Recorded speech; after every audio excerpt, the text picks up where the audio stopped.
갈멜산의 영웅 엘리야는 오늘 급격한 영적인 침체에 빠졌습니다. 갈멜산에서 절대 믿음으로 하나님의 살아계심을 증거한 선지자 엘리야는 이제 도망자가 되어서 광야의 로뎀나무 아래서 생을 포기하고 죽기를 소원했습니다. 여러분, 오늘 열왕기상 19장 4절 말씀에 보면 엘리야의 기도가 나오는데 거기에 보면 여호와여 넉넉하오니 지금 내 생명을 거두시옵소서. 나는 내 조상들보다 낫지 못하나이다. 이렇게 엘리야가 기도한 것이 기록이 되어 있습니다. 엘리야가 나는 내 조상들보다 낫지 못하나이다 라고 말한 것은 자신이 갈멜산에서 바알과 아세라 선지자들을 상대해서 거둔 승리가 이스라엘에 아무것도 바꿔놓지 못한 것에 대한 낙심의 표현입니다. 자기가 850대 1로 갈멜산에서 싸웠고 하나님의 역사가 일어났잖아요. 그런데 이스라엘은 지금 아무것도 변화된 것이 없습니다.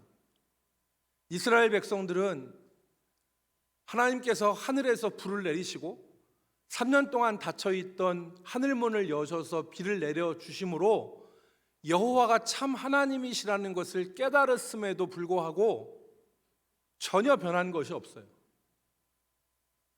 그 마음을 돌이키지 아니하고 아합과 이세벨의 권력은 흔들리지 않았습니다. 이세벨이 엘리야에게 사신을 보내서 내일 이맘때 반드시 내가 너를 죽이겠다 이렇게 위협했을 때 엘리야는 전혀 변화되지 않은 현실을 실감하게 되었던 것입니다. 엘리야는 오늘 우리가 읽은 말씀대로 자기 생명을 위해서 유다의 최남쪽, 그러니까 북이스라엘 선지자가 유다의 최남단에 있는 부엘세바로 도망하였고 절망 가운데 홀로 있기를 원하고 그리고 광야 로뎀나무 아래에서 죽기를 소원을 했습니다. 엘리야가 우리는 급격한 탈진과 절망 가운데 빠지게 된 것을 우리가 알 수 있습니다. 여러분, 오늘 우리도 이와 같이 살다 보면 탈진과 절망을 경험할 때가 있습니다. 엘리야와 같이 우리 현실에서 때로 낙심하고 때로 절망하고 때로 무너지는 그러한 경험을 하곤 하는데 우리가 어떤 때 그렇습니까? 믿음으로 살아봤자 똑같은 현실, 변화되지 않는 상황. 그래서 내가 믿음으로 한번 살아본다고 살아봤지만 아무것도 변화되지 않고 똑같은 현실을 부딪힐 때 우리는 더 이상 아무것도 할 수 없는 절망, 또 힘을 잃어버리게 되는 것, 힘을 상실하게 되는 것입니다. 이전 같으면 아무렇지도 않게 받아들였을 한마디가 그런 절망 가운데서는 우리의 삶을 송두리째 날려버리는 폭풍과도 같이 한마디가 우리에게 다가오게 되죠. 전에는 괜찮은 말이었어요. 전에 엘리야가 내가 내일 이맘때 반드시 너를 죽이겠다 이런 말을 이전에 엘리야가 들었으면 그 말은 엘리야에게 그렇게 큰 영향을 미치지 못했을 거예요. 그러나 지금 절망 가운데 낙심 가운데 있는 이 엘리야에게 그 한마디는 엘리야의 인생 전체를 날려버리는 거대한 폭풍과도 같은 것이었던 것입니다. 엘리야가 사람들을 두려워하고 무서워하게 되었습니다. 엘리야가 그렇죠. 엘리야가 이스라엘을 떠나서 부엘세바로 또 하룻길을 더 걸어서 광야로 들어간 것은 이세벨과 사람들에 대한 두려움 때문에 그렇습니다. 오늘 본문에 보면은 엘리야가 호렙산에 가게 되는데 그 호렙산에 엘리야가 있었던 곳은 굴속이었습니다. 이것은 사람들에 대한 두려움, 사람들의 깊이와 무관하지 않습니다. 엘리야는 그러한 절망 가운데, 그러한 낙심 가운데 오늘 처하게 된 것입니다. 때로 우울함이, 때로 절망이, 때로 두려움이 영적 침체라고 하는 그런 웅덩이에 우리가 빠질 때가 있습니다. 오늘 우리가 읽은 말씀에 보면 이 영적 침체의 상태에서 하나님께서 엘리야에게 하신 일을 우리가 발견할 수 있습니다. 하나님께서 엘리야를 위해서 일을 하셨고 그 일하심으로 말미암아 엘리야는 기운을 회복하고 영적인 침체라는 웅덩이에서 나와서 사명자의 모습을 되찾을 수가 있었습니다. 먼저 하나님은 로뎀나무 아래에서 선지자로서의 사명을 포기하고 죽기를 소망하는 엘리야에게 천사를 보내셔서 떡과 물로 기운을 차리게 하셨습니다. 천사가 엘리야를 어루만지고 숯불에 구운 떡과 물을 먹이심으로 그에게 기운을 회복하게 하셨던 것이에요. 두 번째는 하나님은 엘리야로 40주야를 달려서 하나님의 산 호렙으로 인도합니다.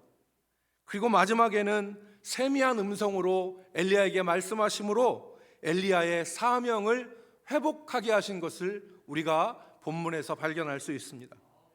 오늘 본문 19절 말씀에 보면 엘리야가 거기서 떠나 사밧의 아들 엘리사를 만났다, 그렇게 기록이 되어 있거든요. 여기서 거기는 어디입니까? 호렙산을 말합니다. 호렙산 깊은 동굴 속에서 엘리야가 나와서 하나님의 세미한 음성을 들음으로 엘리야가 호렙산 그 굴 속에서 나와서 하나님이 말씀하신 하나님의 사명을 따라 엘리사를 만난 것이라는 뜻인 것이죠. 오늘 우리는 본문 말씀에서 몇 가지 질문을 통해서 본문의 뜻을 좀 더 명확하게 이해해 보도록 하겠습니다. 첫 번째 우리가 같이 나눌 질문은 왜 하나님은 엘리야를 40주야를 달려 도착할 수 있는 호렙산으로 인도하셨는가 하는 점입니다.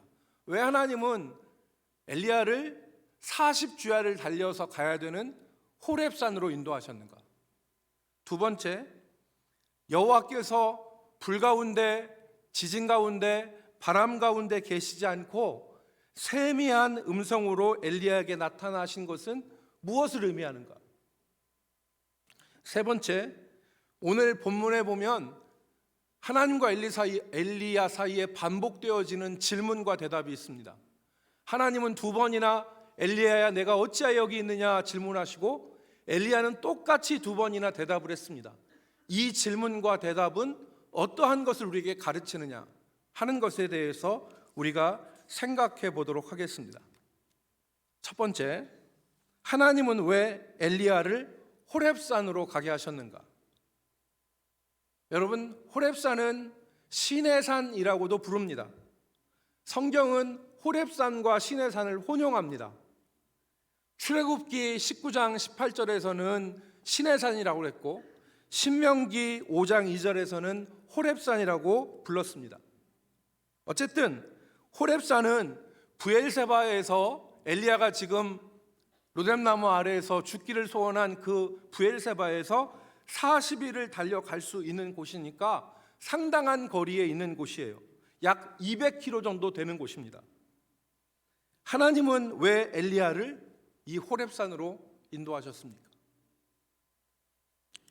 그것은 호렙산이 이스라엘에게 있어서는 특별한 곳이기 때문에 그렇습니다. 호렙산은 왜 특별한 곳입니까? 이스라엘이 하나님과 언약을 맺은 곳이 바로 이 호렙산입니다. 출애굽한 이스라엘 백성들이 하나님과 언약을 맺고 하나님의 언약 백성이 되고 그 언약의 징표로 돌판의 계명을 받은 곳이 바로 호렙산 시내산입니다.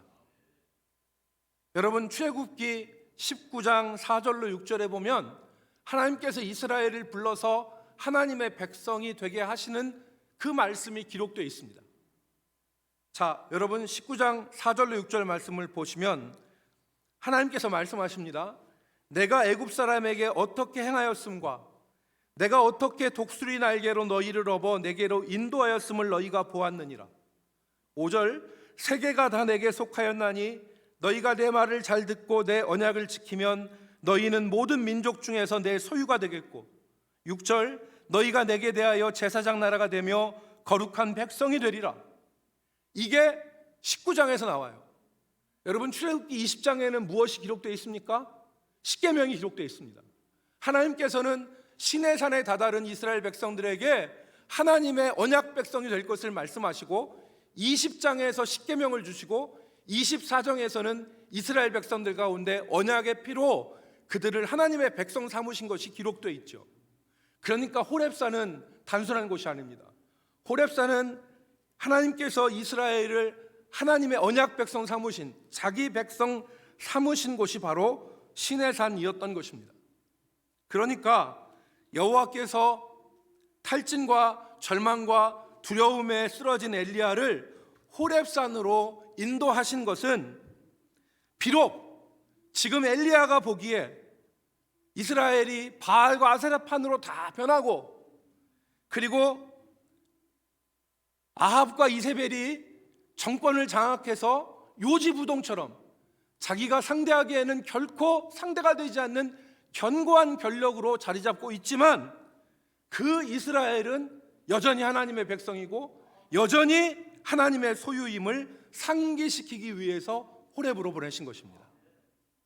이스라엘은 언약 백성이고 하나님의 백성이다. 비록 지금 이스라엘 백성들이 여호와를 버리고 주의 제단을 헐고 칼로 선지자들을 죽이고 아합과 이세벨이 강력한 권력을 휘두르고 있지만 이스라엘은 하나님의 언약 백성임을 이 선지자에게 다시 상기시키시기 위해서 호렙으로 보내신 것입니다. 우리 성도 여러분, 우리는 종종 말씀과 약속보다는 상황에 더 많은 영향을 받으며 살아갑니다. 하나님의 말씀과 약속보다는 눈앞에 벌어진 상황이 우리에게 더 많은 영향을 끼칠 때가 있습니다. 예를 들어서 우리는 우리 자녀들이 하나님께서 우리에게 선물로 주신 하나님의 자녀란 사실을 알고 계속 자녀들을 축복하고 격려하고 하나님의 말씀으로 살도록 가르쳐야 함에도 불구하고 우리는 우리를 힘들게 하는 우리 자녀들의 모습을 보고 그로 인해서 실망하고 낙심하고 하나님의 말씀대로 가르치는 것을 포기하고 하나님의 계획과 하나님의 기대를 잃어버리는 경우가 많습니다. 너는 하나님의 자녀야. 하나님께서 너를 인도하시고 하나님께서 너를 붙들어 주실 거야. 너는 하나님의 존귀한 자녀야. 이렇게 계속해서 축복하고 가르치고 그렇게 대하고 그래야 함에도 불구하고 고쳐지지 않는 자녀들의 모습을 볼 때 우리는 그만 낙심하고 우리 입에서 무슨 소리가 나와요? 썩을 놈, 그러지 않습니까? 내가 구체적인 얘기는 안 하지만 그러니까 우리가 그러지 않습니까? 그러니까 우리 자녀들이 하나님이 우리에게 약속으로 주신 선물이요 하나님의 선물이고 하나님의 자녀라는 것을 알고 계속해서 격려하고 계속해서 말씀으로 가르치고 계속해서 축복해야 되는데 변하지 않는 자녀들의 모습을 바라보고 우리 입에서 나오는 것은 썩을 놈이에요. 어떻게 썩어요? 자녀만이 아니라 나 자신에 대해서도 그렇죠. 나 자신에 대해서도 나는 하나님이 사랑하시고 하나님이 이 땅에 심으신 하나님의 사람이라는 사실을 알지만 눈앞에 닥친 상황을 보면 하나님의 자녀라는 것은 자취를 감추고 믿지 않는 사람들처럼 믿지 않는 방법으로 허둥대면서 살아가는 우리들의 모습을 발견할 때가 많습니다. 상황에 흔들리지 않도록 우리를 붙들어 주는 것이 말씀과 약속입니다. 여러분, 마치 쟁기로 밭을 가는 농부가 갈짓자로 일항을 만들지 않고 똑바로 올바로 고든 일항을 만들 수 있는 방법은 목표와 기준을 정해놓고 그 목표와 기준을 향하여서 쟁기질을 할 때 갈짓자의 일항이 만들어지지 않고 똑바른 일왕이 만들어지는 것과 마찬가지로 오늘 우리가 이 세상에서 갈짓자로 흔들리지 않고 살아갈 수 있는 것은, 상황 가운데 흔들리지 않고 살아갈 수 있는 것은 바로 하나님의 약속과 말씀을 바라보고 살아가는 것입니다. 사랑하는 성도 여러분, 하나님은 낙심하고 시리에 빠진 엘리야를 호렙산으로 보내시고 거기서 엘리야는 새 사람이 되었습니다. 올해 우리 모든 성도들이 흔들리고 넘어지고 괴로울 때마다 우리 심령의 호렙산으로 돌아가서 하나님의 말씀과 약속을 다시 기억하면서 흔들리지 않고 전진해 나가는 한 해가 되기를 주의 이름으로 축복합니다. 말씀 안에 있는 소망의 눈으로 현실을 바라보는 복된 은혜가 저와 여러분의 한 해의 삶 가운데 있기를 주의 이름으로 축복합니다. 둘째, 오늘 여호와께서 불 가운데, 지진 가운데, 바람 가운데 계시지 않고 세미한 음성으로 엘리야에게 나타나신 것은 무엇을 의미하는가? 먼저 이 말씀을 잘못 해석해서 어떤 사람들은 여호와는 세미한 소리, 세미한 음성으로 나타나신다고 말하면서 세미한 소리가 여호와 하나님이 자신을 나타내는 유일한 방식이라고 말하면서 세미한 소리를 강조합니다.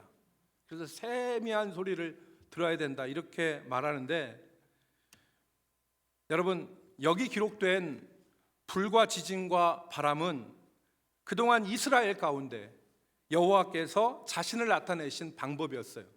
불과 지진과 바람, 하나님께서 때로는 지진으로, 하나님께서 때로는 불로, 하나님께서 때로는 바람으로 자신을 나타내셨는데, 지금 엘리야 앞에 하나님은 그러한 방법으로가 아니라 세미한 음성으로 자신을 나타내셨습니다.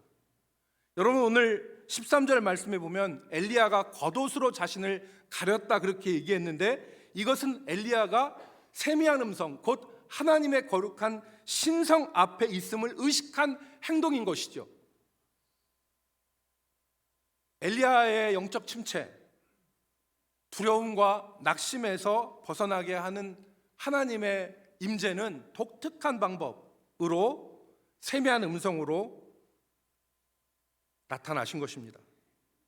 과거에 이스라엘 앞에 서신 방법이 아니라 독특한 방법으로 나타나신 거예요. 오늘 이 말씀이 우리에게 답을 줍니다.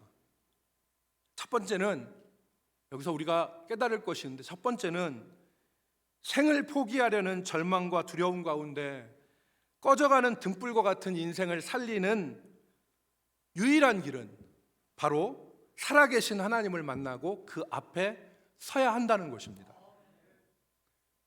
다른 것으로 안 된다는 거예요. 여러분, 5절과 7절에 보면 여호와의 천사가 엘리야를 만났습니다. 여호와의 천사가 엘리야를 어루만지시고 그에게 떡과 물을 먹이셨지만 엘리야는 회복되지 않았습니다. 또 9절 말씀에 보면 여호와의 말씀이 엘리야에게 임했습니다. 그러나 여호와의 말씀이 임하여서 엘리야야 내가 어찌하여 여기 있느냐 말씀하셨지만 엘리야는 회복되지 않았습니다. 엘리야가 여호와 앞에 설 때, 살아계신 하나님을 직접 만날 때 엘리야가 회복되었던 것을 우리가 오늘 본문 가운데서 볼 수 있습니다. 11절 말씀대로 여호와 앞에 엘리야가 서야만 했습니다. 둘째, 그 살아계신 하나님은 과거의 경험에 기대어서 아니란 방법으로 만날 수 없다는 것을 우리에게 가르치는 것입니다. 여러분, 신앙이 있는 이스라엘에게 있어서 불과 지진과 강한 바람 가운데 여호와께서 나타나시는 것은 하나의 공식과도 같은 거예요. 이전에 여호와께서는 불 가운데, 지진 가운데, 강한 바람 가운데 그렇게 나타나셨어요. 이게 이스라엘 백성들에게는 공식과 같은 것이었거든요. 그러나 그 가운데 계시지 않았습니다. 오히려 새로운 세미한 음성 가운데 하나님께서는 자신을 나타내셨어요. 이 사실은 오늘 우리가 과거의 경험에 기대어서 우리 마음이 없는 형식적인 어떤 것을 통해서 하나님 앞에 선다는 것이 불가능한 것이라는 것을 우리에게 깨닫게 하는 것입니다. 우리가 예배와 기도회와 찬양 집회와 부흥회도 그곳에서 하나님을 과거에 만날 수 있지만, 만났었지만, 과거의 경험에 기대어 있는 그러한 형식적인 것으로는 하나님을 만날 수 없다. 이걸 우리에게 깨닫게 하는 것입니다. 여러분, 여호와가 계시지 않는 불과 지진과 바람이 무슨 소용이 있습니까? 여호와 하나님이 계시지 않는 예배와 기도회와 찬양 집회와 부흥회가 무슨 소용이 있습니까? 하나님은 오늘 불 가운데, 지진 가운데, 강한 바람 가운데 계시지 않았다는 말씀은 바로 그 말씀입니다. 하나님은 과거의 경험에 기대어 자동적으로 만날 수 있는 대상이 아니라는 것, 그것을 말씀하는 것입니다. 오늘 무너진 인생, 곤고한 우리 인생, 그 가운데 반드시 여호와 하나님 앞에 서야 된다는 것, 우리가 반드시 여호와 앞에 서야 된다는 것, 다른 것으로는 안 된다는 것, 그 회복이 다른 것으로는 안 된다는 것, 여호와의 말씀이 임해도 안 됐고 여호와의 천사가 와서 어루만졌어도 안 됐습니다. 오직 살아계신 여호와 하나님, 너무나 거룩하여서 엘리야가 겉옷으로 자기의 앞을 가리는 거룩하신 하나님, 그 앞에 설 때 무너진 인생이 다시 회복되어지고 포기했던 사명을 다시 찾을 수 있고 잃어버렸던 생기가 다시 올라올 수 있는 은혜가 여호와의 생명 가운데 그 앞에서 가능하게 되는 것입니다. 사랑하는 성도 여러분, 오늘 우리가 살아계신 하나님 앞에 날마다 서는 존재들이 되기를 주의 이름으로 축복합니다. 그 하나님은 과거의 경험에 기대어서, 과거의 방식에 의지하여서 자동적으로 만날 수 있는 분이 아닙니다. 마지막 세 번째, 오늘 본문에 반복되어지는 질문과 대답. 여호와께서 엘리야에게 엘리야야 내가 어찌하여 여기 있느냐 라고 물으시고 엘리야는 동일한 대답을 한 것은 어떤 의미인가를 우리가 생각해 보겠습니다. 오늘 9절과 13절에 엘리야야 내가 어찌 여기 있느냐 하나님께서 이렇게 물으신 것은 엘리야의 사명에 대해서 물으신 것입니다. 네가 사명을 포기하고 왜 여기 지금 이렇게 있느냐라고 물으신 것이죠. 그러나 엘리야의 대답은 똑같았습니다. 두 번 다 사명에 대한 인식을 찾아볼 수 없습니다. 여러분 10절과 14절에 동일한 대답이 나와 있습니다. 우리 10절과 12절 말씀을 보면 그가 대답하되 내가 만군의 하나님 여호와께 열심히 유별하오니 이는 이스라엘 자손이 주의 언약을 버리고 주의 제단을 헐며 칼로 주의 선지자들을 죽였음이 오며 오직 나만 남았거늘 그들이 내 생명을 찾아 빼앗으려 하나이다. 엘리야가 말한 요점이 무엇입니까? 엘리야가 말한 요점은 자기의 열심과 자기의 열심대로 되지 않는 현실을 말한 것입니다. 엘리야의 대답 가운데는 이 두 가지가 있는 것이죠. 자기의 열심과 자기의 열심대로 되지 않는 현실, 이것을 이야기하고 그 현실에 대한 안타까움과 원망을 지금 10절과 14절에서 이야기하고 있는 것이죠. 이런 엘리야에게 하나님께서 15절 이하에서 말씀하십니다. 15절 이하에 거론되는 하사엘, 예후, 엘리사는 미래의 지도자들입니다. 하사엘은 아람 왕이 될 사람이고 예후는 이스라엘의 왕이 될 사람이고 엘리사는 엘리야의 뒤를 이을 후계자, 선지자가 될 사람입니다. 하나님은 그들에게 기름을 부어 왕이 되게 하라고 하셨고 또 선지자가 되게 하라고 엘리야에게 말씀하셨습니다.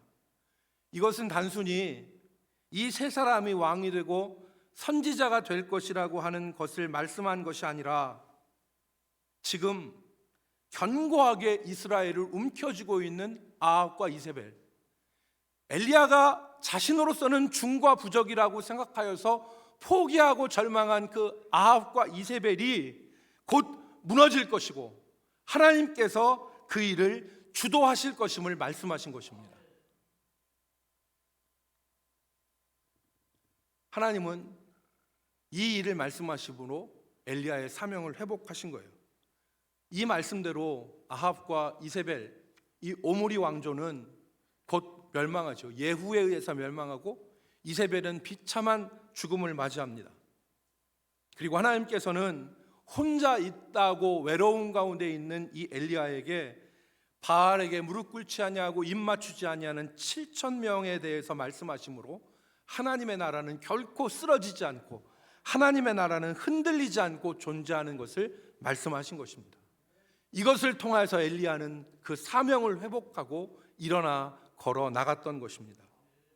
사랑하는 성도 여러분, 오늘 엘리야가 경험했던 그 좌절과 그 두려움과 절망을 오늘 현실에서 우리도 경험합니다.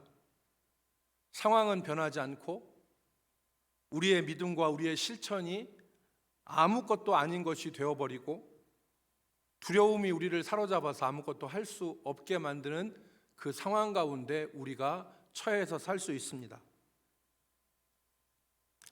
그런 우리를 회복시키는 일은 결코 쉽지 않습니다. 희망을 포기하고 기대 없이 하루하루를 살아가는 우리를 회복시키는 것은 결코 쉬운 일이 아닙니다. 오늘 본문이 우리에게 말씀하시는 것은 오직 그렇게 포기하고 절망하고 쓰러지고 넘어진 그 인생이 살아나는 유일한 방법은 살아계신 하나님 앞에 서는 길밖에 없다. 살아계신 하나님 앞에 서는 길밖에 없다. 그것이 치료와 회복의 방법임을 말씀하고 있는 것입니다. 하나님 앞에 설 때에 우리의 눈이 열리고 세상을 바라보고 우리 자신을 바라보는 우리의 인식이 달라지게 되어지는 것이고 변화되어지는 것입니다. 사랑하는 성도 여러분, 여러분은 언제 하나님 앞에 서서 하나님의 말씀을 들었습니까? 다른 것 말고 예배에 참석하고 집회에 참석하고 이런 일도 하고 저런 경험도 있고 한 그런 것 말고 진짜 살아계신 하나님 앞에 서서 하나님의 말씀을 들은 적이 언제입니까? 오늘 세미한 음성으로 나타나신 여호와 앞에 엘리야가 선 것이 중요한 것은 그 말씀이 엘리야를 살아계신 하나님의 그 생생한 말씀이 엘리야를 살려내셨다는 데 그 중요성이 있습니다. 과거 우리 선배들은 부흥회에 참석하여서 말씀을 듣는 가운데 혼자 하나님 앞에 전심으로 기도하는 가운데 하나님의 말씀을 읽고 묵상하는 가운데 자기에게 말씀하시는 하나님을 만날 수가 있었습니다. 우리의 선배들이 하나님을 전심으로 찾았습니다. 그들은 산에 가서 나무를 붙잡고 나무가 뿌리가 뽑힐 때까지 하나님 앞에 매달려서 기도했고 자신의 영혼에 부딪히는 한 말씀을 잡기 위해서 철저하게 준비하고 그리고 말씀과 씨름하였던 것을 우리가 기억해야 됩니다. 그때 우리가 살아계신 하나님 앞에 설 수 있고 우리를 소생시키시는 하나님의 말씀을 들을 수가 있는 것입니다.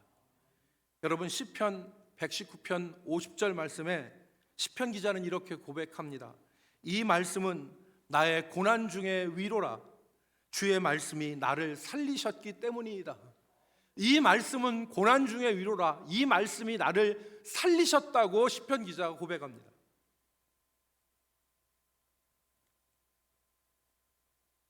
그 하나님의 말씀, 그 생생한 말씀, 여러분 여호와 하나님이 불 가운데 지진 가운데 바람 가운데 계시지 않고 세미한 음성 가운데 계셨다는 것은 여호와께서 불 가운데 계시지 않는다는 말이 아니죠. 하나님은 불 가운데도 계실 수 있고 바람 가운데도 계실 수 있고 지진 가운데도 나타나셔서 우리 앞에 서시고 우리에게 말씀하실 수 있는 분입니다. 전심으로 하나님을 찾고 하나님 앞에 자신을 들여서 하나님 만나기를 소망하면 하나님은 세미한 음성 가운데 불 가운데 지진 가운데 바람 가운데 어느 곳에서 역사하실 수 있는 것입니다. 우리가 조용히 하나님의 말씀을 묵상하며 하나님의 뜻을 전심으로 찾을 때 내 마음속에 깊은 곳에서 울림이 일어나고 내 인생을 진동하는 하나님의 은혜가 말씀을 읽는 가운데 우리 가운데 임할 수 있는 것입니다. 내가 전심으로 하나님의 은혜를 바라서 내가 하나님 앞에 준비하고 겸비한 마음으로 엎드릴 때 하나님의 말씀이 내 귀에 꽂히고 내 심령을 뒤바꿀 수 있는 것입니다. 내가 하나님 앞에 작정하고 기도하며 무릎 꿇고 기도할 때 하나님이 내 의지를 뒤바꾸는 하나님의 생생한 말씀을 우리에게 주실 수 있는 것입니다. 여러분, 언제 하나님의 살아계심 앞에 서 봤고 언제 하나님의 생생한 말씀을 들었습니까? 하나님에 관하여 들은 것, 하나님에 대하여 들은 것, 하나님에 대한 다른 어떤 것이 아니라 내가 하나님 앞에 서서 내 인생과 내 인생의 삶 가운데 나에게 말씀하시는 하나님 앞에 설 수 있기를 주의 이름으로 축복합니다.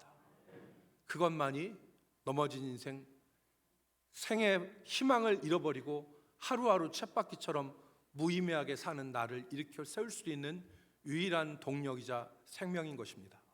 그 하나님 앞에 서십시오. 그 하나님 앞에 서시고 그 하나님의 말씀을 우리가 받음으로 말미암아 우리 모두가 2023년에는 생기 있게 그리고 하나님과 동행하는 귀한 믿음의 삶을 살아가기를 주의 이름으로 축복합니다. 기도하겠습니다. 거룩하신 하나님, 하나님 없는 삶이 몸이 건조하고 메마르고 목마르고 가라앉은 삶이라는 것을 우리가 알고 있습니다. 주님, 우리가 엘리야처럼 하나님 앞에 서게 하여 주시옵소서.